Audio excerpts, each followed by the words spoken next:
Bonsoir à tous et bienvenue si vous nous rejoignez à l'instant en direct. À nouveau, une publication d'un texte par Benoît XVI. Hier soir, peut-être l'avez-vous suivi, sur KTO, on commentait la toute nouvelle encyclique du pape Caritas in Veritate pour un développement humain intégral dans la charité et dans la vérité. Et voilà que aujourd'hui, le pape rend public un autre texte d'une nature bien différente et beaucoup plus court. Il s'agit à nouveau d'un motu proprio, c'est-à-dire d'une lettre que le pape publie de sa propre initiative et d'une lettre intitulée Ecclesiae Unitatem, une lettre dans laquelle le pape précise que désormais la commission Ecclesia Dei, qui s'occupait de tous les fidèles de sensibilité traditionnelle, à la fois ceux qui dépendent des instituts en union avec Rome et puis ceux de la fraternité Saint-Pédis, toujours en délicatesse avec le Saint-Siège, eh bien cette commission sera désormais rattachée à la congrégation pour la doctrine de la foi. Alors nous avons voulu éclairer un peu les raisons de la publication de ce texte et puis ce que cela laisse supposer de la suite des événements. Et pour cela, nous avons la joie d'accueillir ce soir l'abbé Bruno Lepivin. Bonsoir, monsieur l'abbé. Bonsoir, madame. Merci infiniment d'avoir répondu in extremis à notre invitation. Vous êtes prêtre du diocèse d'Angers. Depuis quelques années, vous étiez auparavant un ancien de la fraternité Saint-Pierre, mais vous êtes aussi un excellent connaisseur du monde traditionnel et de toutes ces questions. Vous êtes fondateur de la revue Képhas. La revue Képhas qui a publié au début de l'année, dans son numéro de janvier à mars, un numéro sur l'avenir de la fraternité Saint-Pédis. Et j'en profite pour signaler, c'est logique que le nouveau numéro de Képhas vient de sortir aujourd'hui, même il est consacré aux questions bioéthiques. Et pour en savoir plus, n'hésitez pas à consulter le site de la revue www.revue-képhas.org. Voilà, alors monsieur l'abbé Lepivin, qui sera prochainement monsieur le curé de la cathédrale d'Angers, vous avez été nommé il y a quelques jours et vous prendrez vos fonctions en septembre dernier. D'abord, peut-être en septembre prochain, pardon. D'abord un premier mot pour situer le contexte de ce nouveau motu proprio. Il y a 2 ans, on a beaucoup parlé de Benoît XVI, motu proprio traditionnaliste. C'est une nouvelle étape, c'est la suite logique, c'est quoi ? C'est l'une des étapes finalement d'un programme qui est celui que Benoît XVI a énoncé dès le premier jour de son nouveau pontificat, qui est celui du travail vers l'unité de l'Église, de cette tension vers l'unité de l'Église, qui est le souci du pasteur suprême et qui notamment s'exprime ici dans un dossier qu'il connaît effectivement et qu'il maîtrise fort bien, avec une première étape qui était il y a 2 ans exactement, le motu proprio summorum pontificum, sur la libéralisation de l'usage de la forme dite extraordinaire du rite romain, donc la forme ancienne si vous voulez, avec un encadrement précis, en même temps qu'un enseignement doctrinal aussi précis sur ces distinctions qu'il faut faire ou ne pas faire. Puis en janvier dernier, la levée des excommunications des 4 évêques de la fraternité Saint-Pédis, dont l'objet était à la fois un geste de miséricorde, de confiance du Saint-Père pour permettre un dialogue en confiance tout simplement. Et puis ensuite, suite aux réactions que nous savons, 2 mois après, en mars, la lettre aux évêques avec un ton beaucoup plus personnel de Benoît XVI, mais toujours exprimant cette volonté d'unité et de vérité. Mais alors, est-ce que par rapport à ce qu'il a déjà fait, le fait de modifier, comme ça paraît un peu structurel, modifier l'organisme qui est chargé de ces questions en le changeant de place, en quelque sorte, à l'intérieur de l'organigramme romain, est-ce que ça a une portée réelle ? Alors, si l'on se souvient d'abord du côté de la fraternité Saint-Pédis des demandes qui étaient faites. Les préalables. Les fameux préalables. Il y en avait 2, qui étaient celui donc de la levée des excommunications, c'est fait, avant la libéralisation de l'usage de la forme extraordinaire de la liturgie romaine, c'est fait aussi. Et à partir de là, avant plutôt qu'une structure juridique, effectivement, qui pourrait être imparfaite ou en tout cas transitoire, la fraternité Saint-Pédis avait elle-même demandé qu'il y ait un dialogue doctrinal. C'est ce que le Saint-Père souhaite aussi de son côté. Alors, on va en venir à ces discussions doctrinales, mais avant, je voudrais qu'on revienne un instant au texte. Benoît XVI pèse ses mots, on le sait, dans la rédaction de ce texte, il y a des choses intéressantes qui peuvent faire écho au fait qu'il avait levé les excommunications en janvier pendant la semaine de prière pour l'unité des chrétiens. Et là, à nouveau, on a le sentiment que c'est bien dans cette optique de l'unité des chrétiens que se place le pape. Il termine d'ailleurs l'encyclique par la citation « Ut unum sint », qu'il soit un. Et le motu proprio s'appelle lui-même Ecclesiae Unitatem. Voilà. Oui. Donc il est bien évident que c'est d'abord une visée ecclésiologique, que toutes ces questions, soit liturgiques, soit doctrinales, touchent les unes et les autres, d'abord et essentiellement à l'unité de l'Église. Et ça veut dire qu'il y a quelque chose de commun dans la relation entre Rome et Cône, comme on dit chez les journalistes, entre le pape et la fraternité Saint-Pie-X, avec la relation entre le pape et les églises réformées, avec la relation entre le pape et les églises orthodoxes?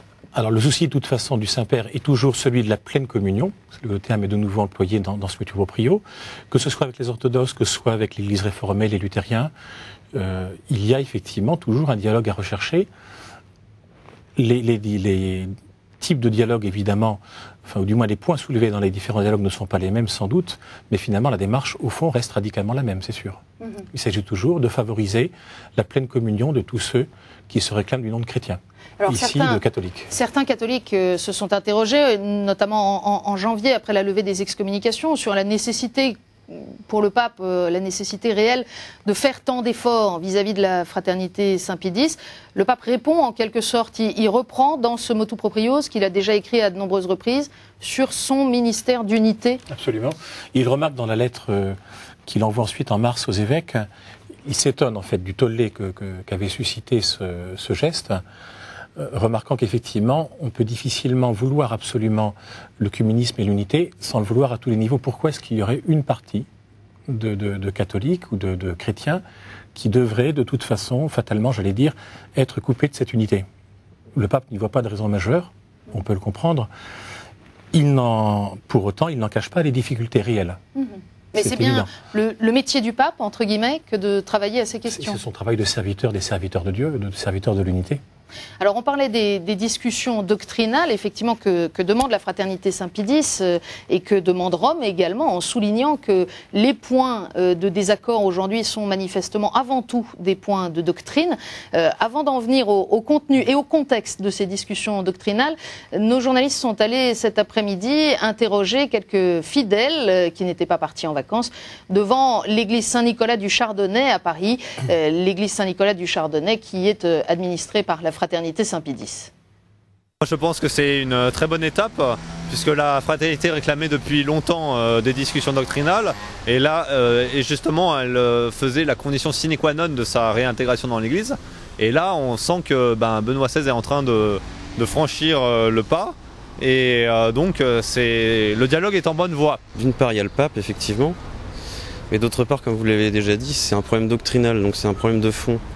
Tant que les autorités de la fraternité n'auront pas ce qu'elles demandent au niveau doctrinal, je pense que le retour, si on peut parler de retour, risque d'être difficile. Je pense qu'il y aura une réconciliation, que c'est nécessaire.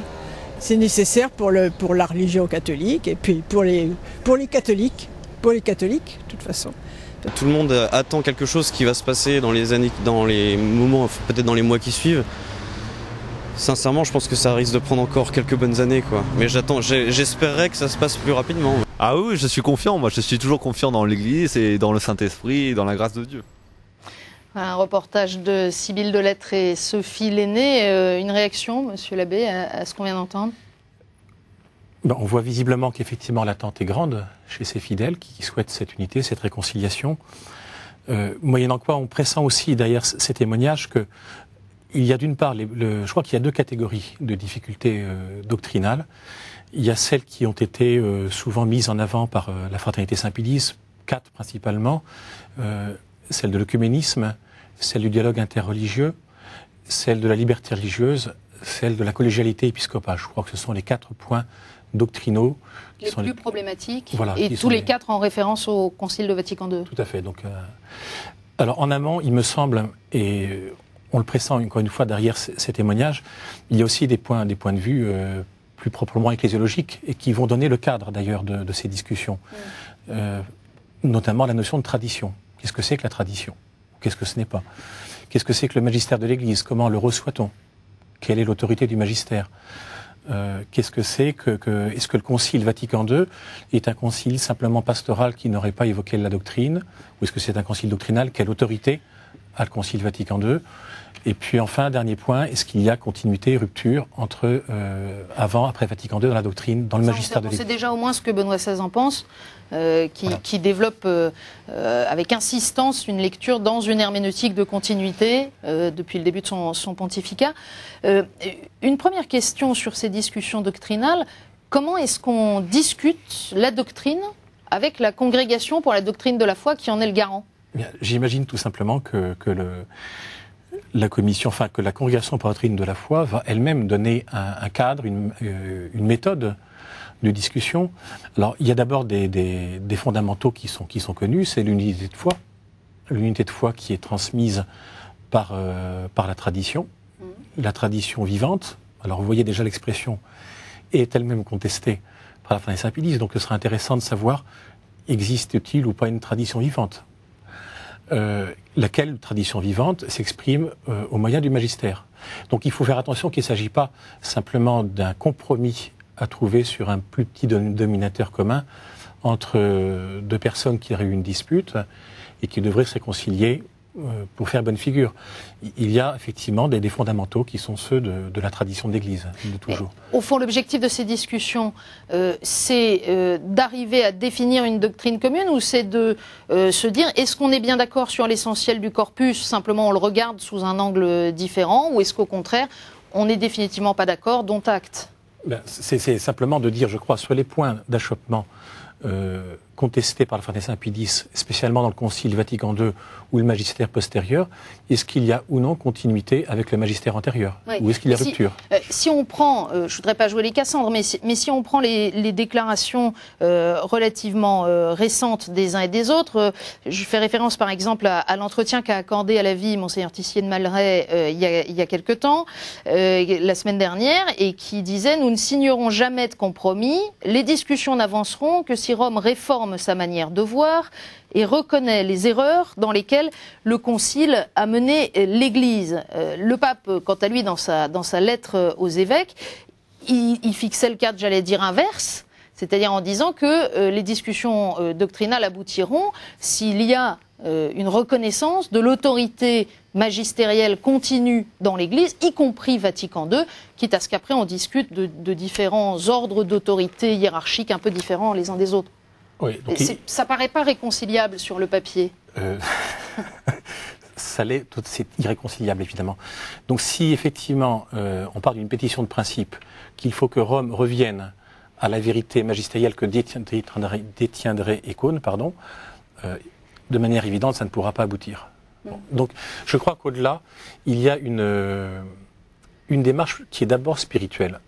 Toute démarche doctrinale dans l'Église, le magistère, on a trop souvent, d'ailleurs de tous bords, une idée un peu intellectuelle du magistère qui serait un ensemble de textes avec lesquels on serait plus ou moins d'accord. Bon. C'est d'abord une question de foi. Je vais citer le Concile de Trente, qui fait partie de la tradition de l'Église aussi. Lorsque le Concile de Trente commente l'article du Credo concernant l'Église, puisque dans le Credo, il y a le Père, le Fils, le Saint-Esprit, mais il y a aussi l'Église. Une sainte catholique et apostolique. Tout ça réuni dans la romanité. Le Concile de Trente a cette expression que je trouve plus actuelle que jamais. Il parle de la foi à la vérité de l'Église. Donc la question de fond, elle est d'abord là aussi. Il y a une démarche spirituelle, donc une démarche de conversion. Et tout dialogue, quel qu'il soit, si l'on reprend par exemple la grande encyclique de Jean-Paul II, Utunum Sine sur l'œcuménisme, il s'agit d'abord, et Benoît XVI lui-même l'a rappelé à maintes reprises, il s'agit d'abord d'une démarche de conversion, d'une démarche spirituelle. Et vous avez le sentiment que les uns et les autres aujourd'hui sont disposés à entrer dans cette démarche de conversion?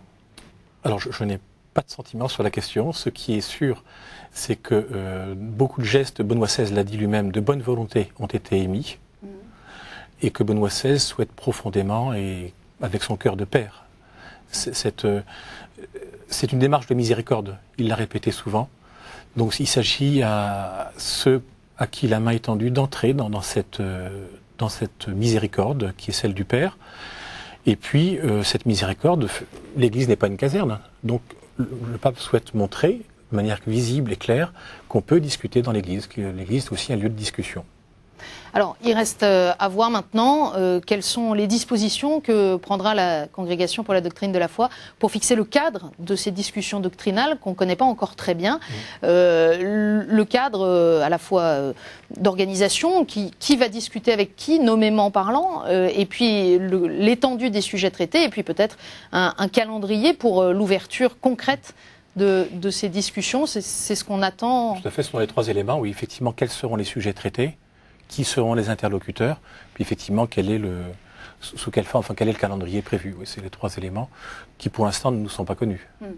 Alors, évidemment, on attendra ça avec beaucoup d'intérêt et d'impatience, mais la commission Ecclesia Dei, dont le pape modifie le fonctionnement par le motu proprio de ce jour, elle ne s'intéresse pas qu'aux discussions avec la fraternité Saint-Pie-X. Elle est aussi celle qui s'occupe de tous les instituts que l'on appelle Ecclesia Dei, c'est-à-dire tous ceux qui, depuis 1988, ont une sensibilité traditionnelle particulière, notamment en matière liturgique, mais pas seulement, et qui donc réfèrent à la commission Ecclesia Dei. Et il n'est pas vraiment question dans ce texte. Nous avons voulu avoir la réaction du plus ancien, du canal historique des instituts Ecclesia Dei, et nous avons interrogé pour cela l'abbé Jacques Olivier de la Fraternité Saint-Pierre. On l'écoute. Eh bien, la Fraternité Saint-Pierre fait confiance au pape. Le pape connaît bien la situation. Il veut veiller à l'unité de l'Église, comme il dit lui-même. Et la priorité de l'Église, c'est de conduire vers Dieu les hommes. Il nous appelle à un témoignage de foi commun à tous les chrétiens et nous lui faisons pleinement confiance. Comment réagissez-vous au fait que les instituts Ecclesia Dei, comme la Fraternité Saint-Pierre, ne soient pas cités dans le texte? Eh bien, je crois qu'il n'y a pas de grand changement. Tout ce qui n'est pas de l'ordre des discussions doctrinales continue comme avant. Il n'y a pas véritablement de remise en question du travail ordinaire. Le travail de la commission continue. S'ajoutent les discussions doctrinales avec la Fraternité Saint-Pie-X. Et on peut dire, je crois qu'il n'y a pas de raison particulière de nommer les autres mouvements Ecclesia Dei. Dans ce cadre, l'abbé Berg, notre supérieur général, a vu le Saint-Père en audience privée le 6 juillet, c'est-à-dire juste avant-hier. Et le Saint-Père a donné ses encouragements à rester toujours fidèle à notre vocation. Il a tenu aussi à saluer quelques-uns de nos fondateurs. Je crois qu'on peut voir dans ce geste une bienveillante constante à notre égard qui continue. Alors vous allez maintenant dépendre, semble-t-il, de la Congrégation pour la doctrine de la foi. Qu'est-ce que ça signifie pour vous ? Eh bien, on pourrait dire que c'est un honneur. Je crois que pour la Fraternité Saint-Pierre, cela signifie sans doute une normalisation et une place entière au sein de l'Église. Les membres de la commission Ecclesia Dei, les secrétaires, ceux qui vont devenir officiels, continuent leur travail. Parmi eux, il y a l'abbé De Andrade de la Fraternité Saint-Pierre, qui est un assistant du supérieur général et qui continue son travail au sein de la commission. J'ai également entendu par des cardinaux à Rome qu'il y aurait des discussions autour de tous les problèmes et que le pape se ferait conseiller, qu'il y aurait donc une plus grande influence des membres de la curie dans ce dossier et dans les autres questions qui arrivent. Je crois que c'est le fonctionnement ordinaire de l'Église aujourd'hui. Donc vous ne vous sentez pas du tout mis de côté, mais plutôt une continuité, un encouragement? Tout à fait, il y a continuité par le pape qui connaît bien ces dossiers et qui veut véritablement donner une place pleine et entière à ce que nous sommes aujourd'hui, normalement comme toute autre congrégation dans l'Église. La réaction de l'abbé Jacques Olivier de la Fraternité Saint-Pierre, il est secrétaire du district de France, il était interrogé par François Lespèce. On se réjouit donc manifestement à la Fraternité Saint-Pierre de ce texte. Pour autant, pour des béotiens comme moi, c'est un peu curieux d'imaginer que tout un ensemble de mouvements et d'instituts qui, a priori, n'ont pas de questions doctrinales en suspens, mais simplement des questions pastorales, de vie apostolique ou de vie religieuse, se retrouvent dépendants de la doctrine de la foi et non pas du dicaster qui s'occupe des congrégations ou de celui qui s'occupe de l'éducation catholique pour leur séminaire ou enfin pas de la vie normale de l'Église, j'allais dire. Oui, je dirais deux choses. D'abord, comme l'a souligné l'abbé Olivier, la commission Ecclesia Dei continuera de s'occuper de tous ces instituts qui sont rattachés à la commission certains depuis l'origine, comme la Fraternité Saint-Pierre, effectivement. de laquelle j'ai fait partie, dans laquelle j'ai été d'ailleurs ordonné, et d'autres plus récemment. Deuxième point peut-être, et je crois que le pape aussi le manifeste de manière claire, il n'y a pas seulement des questions d'ordre purement liturgique. La liturgie, lex orandi, lex credendi, touche aussi bien entendu à la foi, l'expression, la manifestation la plus visible de la foi. Cette foi s'exprime par le magistère. Il est évident qu'il y a, y compris dans les mouvances Ecclesiadei, des discussions qui ont lieu sur certains points du Concile Vatican II. Ça faisait d'ailleurs partie de la mission qui leur avait été assignée dès le départ. Et donc dans cet ordre d'idées, je crois que le Saint-Père souhaite toujours mieux faciliter à tous le chemin d'une expression plus plénière de cette communion de foi qui se manifeste aussi à travers le Concile Vatican II, lequel est tout à fait accepté par la Fraternité Saint-Pierre et les instituts ecclésiastiques, bien entendu. Mais je crois qu'il veut recentrer, tout en permettant effectivement à ces instituts de continuer à vivre comme ils le font et de jouer leur rôle selon ce qu'ils sont, comme disait Juvénal, sint quod sint aut non sint, qu'ils soient ce qu'ils soient ou qu'ils ne soient pas. Voilà, donc selon leur identité propre, qui leur est donnée d'ailleurs par l'Église, qu'ils reçoivent de l'Église, mais en même temps accentuer toujours sur cette dimension doctrinale, théologique, qui est la condition d'une véritable unité, qui ne soit pas simplement un consensus de façade, mais une unité de foi, pour qu'elle irrigue effectivement la charité. Alors le cardinal Jean-Pierre Ricard, qui est membre de la commission Ecclesiadei, ancien président de la Conférence des évêques de France et archevêque de Bordeaux, a publié une petite réaction au titre de la Conférence des évêques sur ce motu proprio de Benoît XVI. Il explique pour lui les raisons de cette décision du pape. C'est le changement d'enjeu finalement, entre le moment où cette commission Ecclesiadei a été créée, en 1988, et puis aujourd'hui, l'état de la situation dans les relations entre Rome et la Fraternité Saint-Pédis, et puis la vie ordinaire des mouvements Ecclesiadei. Vous l'interprétez comme ça également? C'est vrai qu'un certain nombre de difficultés ont été déblayées, levées, que la situation n'est plus la même qu'elle était il y a un peu plus de 20 ans maintenant, et que du coup, Et puis, je crois aussi que, de part et d'autre d'ailleurs, et dans l'Église en général, on est passé à une autre génération. Qu'un certain nombre de durcissements, de dialectiques des décennies précédentes ont tendance à se dissiper. Au fond, en 1988, quand la commission Ecclesiadei est créée, c'est une réponse immédiate à l'acte posé par Monseigneur Lefebvre d'ordonner des évêques sans mandat pontifical. Donc c'est une réponse à la crise, finalement. Aujourd'hui, 20 ans plus tard, c'est quoi? C'est une décision pour contribuer à retrouver l'unité, pour avancer? Aujourd'hui, 20 ans plus tard, on constate, sur le plan liturgique par exemple, que le motu proprio summorum pontificum évoque deux formes du même rite romain. Bon, ce qui est le même rite latin, pardon. Non, romain, excusez-moi, romain. Oui, c'est délicat. Qu'est-ce qui va en advenir? Est-ce qu'on va passer une réforme de la réforme? En quoi consiste cet enrichissement mutuel des deux formes, auquel tient beaucoup Benoît XVI? C'est pour ça qu'aucun exclusivisme, d'ailleurs, ni dans un sens ni dans l'autre, n'est toujours très, très souhaitable. Voilà pour le plan liturgique. Pour le point de vue doctrinal, on est aussi à une autre étape maintenant. Il me semble que la sérénité est de mise beaucoup plus facilement aujourd'hui pour que cette fameuse réception du Concile Vatican II, à laquelle tenait tant Jean-Paul II, quand on lit quand même Tertio Millennio Adveniente, donc en entrant dans le grand jubilé l'an 2000 de 97, ou bien Novo Millennio Ineunte, toujours de Jean-Paul II, à la sortie du jubilé, il y a des paragraphes entiers sur cette fameuse réception du Concile Vatican II, qui sont où Jean-Paul II invite l'Église tout entière à un examen de conscience. C'est la tâche que poursuit en quelque sorte Benoît XVI à sa manière. Voilà, ce qu'il a d'ailleurs dit dans ce fameux discours de la Curie du 22 décembre 2005, en distinguant une herméneutique de la continuité et une herméneutique de la rupture. Est-ce que Vatican II, l'Église serait arrêtée à Vatican II ou est-ce qu'elle aurait commencé à Vatican II? Bon, il y a une continuité, non pas une rupture. Les discussions doctrinales telles qu'elles vont pouvoir se dérouler maintenant permettront sans doute à leur manière aussi d'éclaircir certains points et pourquoi pas de mieux découvrir certains aspects, certaines richesses du Concile Vatican II. Un petit mot sur un aspect particulier.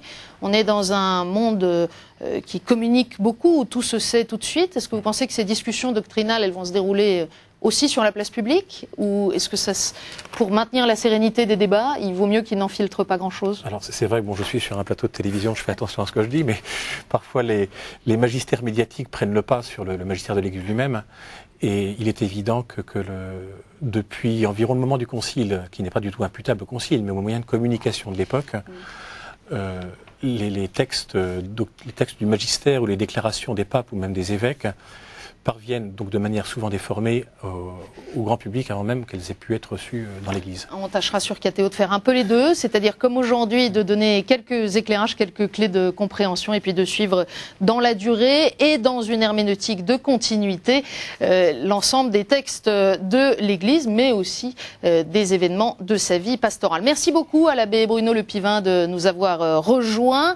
Je rappelle que vous venez de publier aux éditions de l'œuvre L'avenir de l'Église. Quelle unité pour quelle mission? Et puis on peut signaler sur le sujet dont on vient de parler que vous aviez publié en 2006 chez Ad Solem, l'Église servante de la vérité, regard sur le magistère. Merci à tous ceux qui nous ont permis de vous offrir ce soir cette émission spéciale. À bientôt.